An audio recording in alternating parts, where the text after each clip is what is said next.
Mega money laundering और park लेन case में आसिफ अली जरदारी की पेशी। इस्लामाबाद की एहतसाब अदालत ने साबिक सदर का 13 रोजा जिस्मानी रिमांड मंजूर कर दिया। नैब टीम ने पार्क लेन केस में पेशरफ्त रिपोर्ट जमा करा दी। मीडिया के सवालों के जवाब देते हुए आसिफ जरदारी बोले कि क्या राना सनाउल्लाह मनशियात अपनी ही गाड़ी में लेकर जा रहा होगा। मुझे मनशियात केस से निकलने में 5 साल लग गए।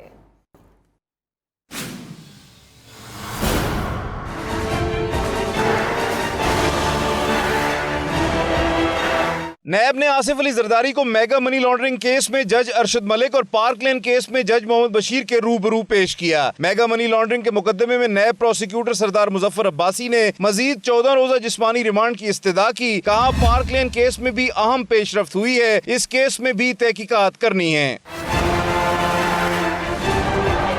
जज अरशद मलिक ने इस्तफसार किया कि क्या मनी लॉन्ड्रिंग केस में तफ्तीश मुकम्मल हो गई। पहले ही कहा था सब केसेस में एक साथ रिमांड ले लें, एक बार बता दें कितने केसेस में गिरफ्तार करना है। नए प्रोसिक्यूटर बोले दोनों मुकदमात की एक साथ तहकीकात कर रहे हैं, 22 इंक्वायरीज हैं, एक साथ तफ्तीश मुमकिन नहीं।